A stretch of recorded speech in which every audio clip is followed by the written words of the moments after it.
Ambassador Barbara Woodward, United Kingdom Permanent Representative to the United Nations, welcome to our screens. Thank you very much. It's good to be back. Thank you. I would like to start with Gaza, and I would like to ask you concerning the events of this week. On Tuesday, the United States used the veto for the third time against a ceasefire draft resolution by the Algerians. The United Kingdom abstained on this resolution, which was all the Arab ambassadors were hoping that you would support a ceasefire, a draft resolution in Gaza. The polls in the United Kingdom shows overwhelming support by the people for a ceasefire. The royal family, through Prince William, came out in support of a ceasefire. The Parliament voted on Wednesday in support of a ceasefire. The overwhelming, actually all European countries in the EU, except for Hungary, supports a ceasefire. Is the British government not in touch with the overwhelming desire in the United Kingdom for a ceasefire that led to the abstention on the draft on Tuesday? Well, thanks a lot. I think we should start by saying, let's make no mistake. We want the fighting to stop now. And I've just come from a Security Council meeting where I said exactly that. We are all appalled by the suffering of 1.5 million people stuck in Rafah. And of course, Rafah is also a key crossing point. But if we could mandate a ceasefire simply by waving a magic wand, simply by saying the word ceasefire, it would have happened 5 months ago. So what we're looking for is this negotiated suspension in fighting so we can get aid in, hostages out, so it has real practical impact on the ground. And from that, we can move to a sustained ceasefire and move towards a political settlement, a political horizon for the Palestinians, and a long-term solution. But with the looming attack on Rafah, Israeli leaders are saying this will happen before Ramadan, which is about the 10th or 11th of March. Isn't a ceasefire a logical thing to ask for in the Security Council to stop such an attack on 1.5 million people taking refuge and they've been displaced again and again and again and living in a very terrible humanitarian circumstances, short of food, medicine, water, and the most important thing, have nowhere to go from Rafah. Isn't it logical to ask for a ceasefire now? That's why we're saying we want the fighting to stop now. And we are doing all we can to get humanitarian aid into Rafah. So we, last night, did an airdrop, our second airdrop of medical and food aid into Gaza. With Jordan, yes. With Jordan. And we have already given $48 million to humanitarian aid to go into Gaza. I myself went to Rafah in December. My Foreign Secretary has made his 4th trip to the region in the last 2 months, talking to Israeli leaders, making the point very clearly against a ground invasion of Rafah and in favour of opening more humanitarian crossing points and keeping the ones that are open for longer so we can actually get humanitarian aid to the people who desperately need it. We know that there's a terrible, terrible humanitarian crisis and we're doing all we can to alleviate it. Were you ever given an explanation why the Israelis opened Karam Abu Salum crossing for 7 hours a day instead of 24 hours a day, for example? So when I went to Rafah last December, there were very extensive sort of diversionary checks on aid. The trucks had to go down to Nitzana. The trucks were backed up all along the highway. And Rafah itself is a pedestrian point, so that not enough aid can get through. So we did pressure the Israelis hard to open Kerem Shalom. They haven't opened it. We've been calling for it to open 24/7 and also for more clarity on what constitutes aid and what is not constituting aid. Or dual-use items. This whole question of dual-use items, and then good coordination between the aid that is coming through and then the onward transmission either via the UN or via commercial suppliers. So we are trying to get the aid moving across Gaza, and we really welcome the appointment of Sigrid Kaag as the humanitarian coordinator now, who's been in the region working tirelessly, detail by detail, on the individual blocks that are stopping people getting the food and the medical aid that they need. Israel announced that the ground incursion into Rafah is to start before Ramadan, unless all hostages are released. There are some argues, and there are many, that without a ceasefire, the hostages cannot be. I mean, it's putting the horse before the cart. What's your view on that? So I think the first thing to say is I pay real tribute to Egypt, to Qatar, who are negotiating with the United States to try and get the hostages out. And clearly it's incredibly delicate, because the two things are going to happen somehow in parallel. And it will depend, as we saw last time hostages got out, on the numbers of hostages, so which of the Israeli hostages who were kidnapped violently and brutally on the 7th of October come out, in return for which Palestinians who are in Israel, and then how the aid will get through, in what amounts, and how the checks will allow that to happen more easily. So these are incredibly delicate negotiations. They're going on. They've got top negotiators on them. We all wish they could bring them to a conclusion as fast as possible, and certainly before Ramadan. The draft resolution by the United States, which I saw, asked for a temporary ceasefire. Will that ever fly? So I think, as you know, we want the fighting to stop now. I would say across the council, most of my counterparts would be looking for something a bit stronger than temporary. So there's quite a lot of negotiation and discussion to go on, I think, on the basis of the US draft, which is intended to be very comprehensive. It moves forward in many respects from language that we have seen from the US before, in particular on Rafah, for example. So, we will do all we can to help the council reach agreement that will help end the fighting and bring humanitarian aid to the people of Gaza. The Israeli ambassador to the UN, Gilad Erdan, he spoke in the council on Tuesday, and he said that Resolution 1701 hasn't been implemented by the United Nations. And he gave the United Nations weeks, and I'm quoting his word, weeks, not years, to implement it. Otherwise, we'll do it ourselves. Many see that as a threat of widening the conflict into Lebanon. Your thoughts? So we've been very worried too by the attacks across the blue line in Lebanon and northern Israel. As the UK, my Foreign Secretary, has been to Lebanon, we've had a long programme of supporting the Lebanese armed forces. We've trained about 26,000 of them. We've spent over $120 million to support the Lebanese armed forces in order to support maintaining law and order in that area.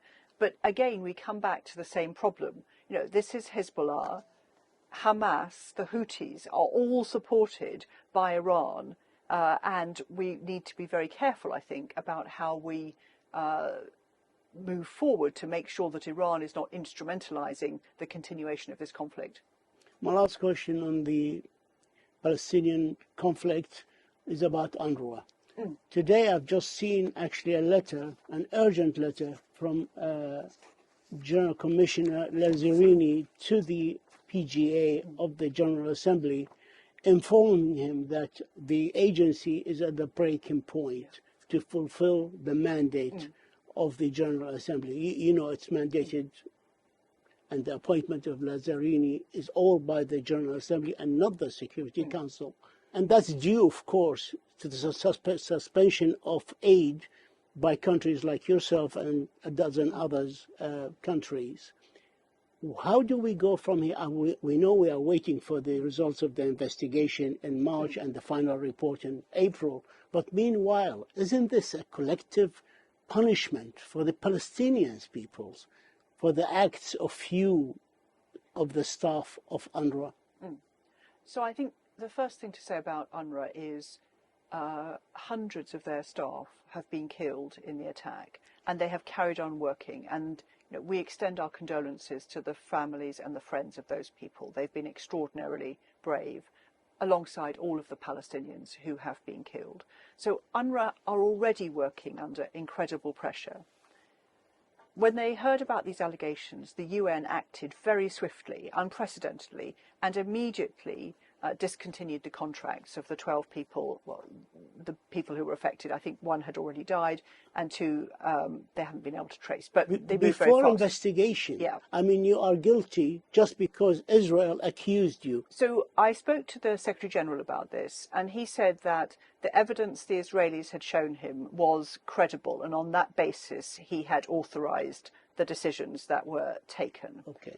But I think it is very important that Israel cooperate fully with both of the inquiries that are underway, the OIOS internal one and Catherine Colonna's independent inquiry into UNRWA. UNRWA plays an indispensable role in distributing humanitarian aid.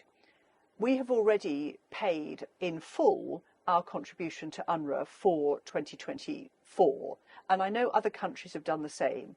So we are not trying to bring UNRWA to its knees, but faced with these allegations, we have suspended thinking about future financing while these inquiries issue interim reports. And I'm seeing Catherine Colonna this afternoon, and my foreign minister will see her tomorrow, in order to understand where the progress is and what sort of things UNRWA could do to reassure us that they are working exclusively for the benefit of the Palestinian people, which is, I'm sure, what most of their staff are doing, and that they're going to be reliable partners in delivering the aid. But behind that, we go back to what we were saying earlier, which is, the aid needs to get through the border checkpoints. We need to see much better deconfliction. We cannot have aid lorries being attacked in Israeli missile strikes. The humanitarian aid workers need safety. They need body protection gear. There's a lot to do to help UNRWA deliver aid successfully, and we're very committed to doing that. But we have two resolutions, 2712, 2720. If they're implemented by Israel, half the problem is solved with regard to aid. Yeah. And so... And the lack of implementation, willful, by the Israelis, that's leading to this humanitarian crisis. So, and as I said, my foreign minister has already been to the region 4 times in 2 months. My prime minister spoke to Prime Minister Netanyahu just 2 weeks ago, and all the time they are urging an end to the fighting, humanitarian aid in. They're promising that we're doing all we can to get the hostages out and looking forward to a solution. So, in support of the resolutions that the Security Council is passing, there is a big diplomatic effort, not just by the UK, with all of the countries in the region to try and move ourselves away from this conflict and into a political horizon towards peace. On Sunday, we have the start of the 3rd year of the war in the Ukraine. Russia's war in Ukraine goes against the Charter of the United Nations, and the current stalemate looks set to continue. Russians are purchasing their drones from Iran, their ammunition from North Korea, while the Ukrainians are relying on Europe, the West, and the United States to supply them with what they need concerning finance and weapons and ammunition. What are the prospects of and the way forward, likely way forward in this war? So I think this is obviously a tragic anniversary, and one that we wish we were not marking 2 years since Putin illegally and aggressively invaded Ukraine. But I think it's even more important that we are not complacent about this, that Ukraine does not become a forgotten war. We've already seen extraordinary bravery from the Ukrainians. They have pushed back the Russian Navy right 300 kilometers back from Sevastopol. On land, they've regained about half of the land that the Russians took in the early days of the invasion. And of course, they're subject to they're protecting themselves from Russian missile attacks by air night after night. So it's important for Ukraine, but it's important for all of us, because there's a principle here that big aggressive countries should not simply chew up their neighbouring countries. And so I think it's very important that we remain focused on this war. And actually your question about North Korea and Iran makes that point very well, because once Russia starts buying weapons from North Korea, Asia becomes more involved in this war. The same with Iran. What is Iran getting from Russia in exchange for all of these drones? Getting help with its nuclear program? Getting help with its weapons program?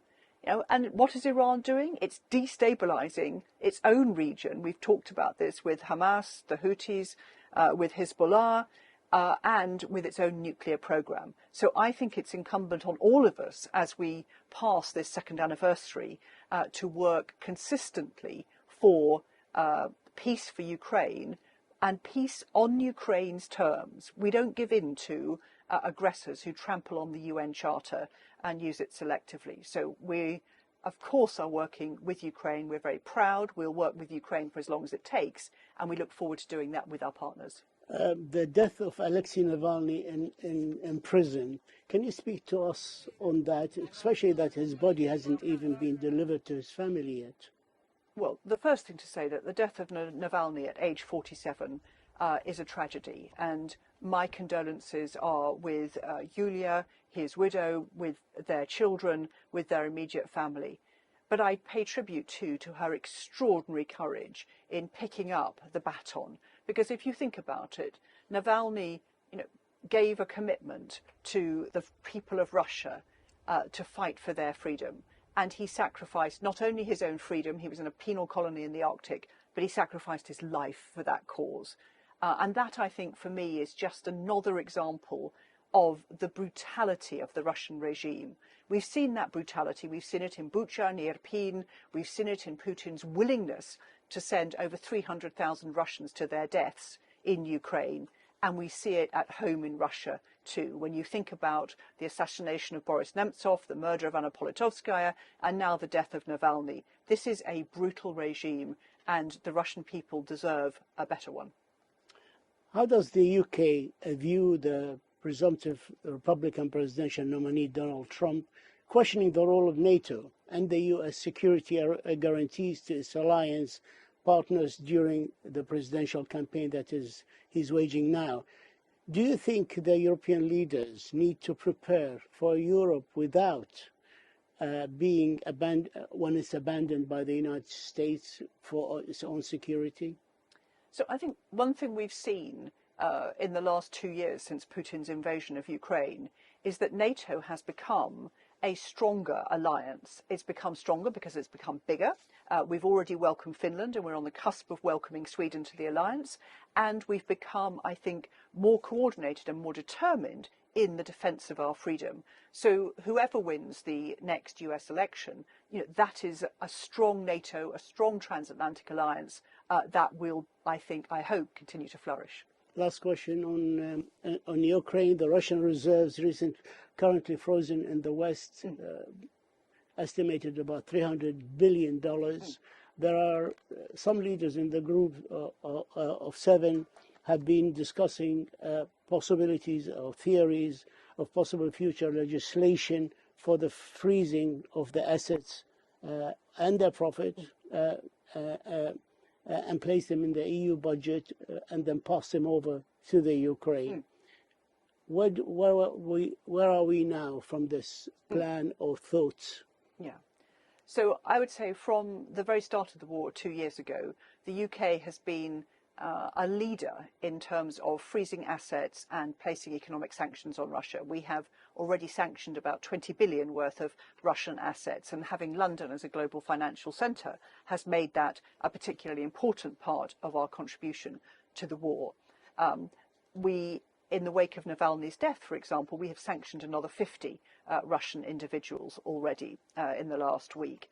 It's something that we know is really important. The cost of rebuilding Ukraine will be extremely high, and my Foreign Secretary is looking very carefully at how we could do that and whether we should get more sanctions on Russia's assets, partly to rebuild, but also to stop Putin buying up or Putin profiting from selling oil and gas to those who aren't putting sanctions on it.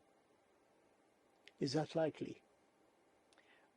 I think we've made significant progress. If you look back over the last 2 years, we have announced step by step new sanctions and new freezing of assets to try and squeeze the Russian economy. The Russian economy now is about a tenth of the size of the 25 countries that are supporting Ukraine. So there's not much left of the Russian economy, but there are countries that are buying Russia's weapons and Russia's oil and gas that are propping it up, and that's where we need to look. Ambassador Barbara Woodward, United Kingdom, a permanent representative to the United Nations, we thank you always for your insight and for this interview, and we wish you the very, very best. Thank you. Thank you, Talal. Pleasure to see you. Always.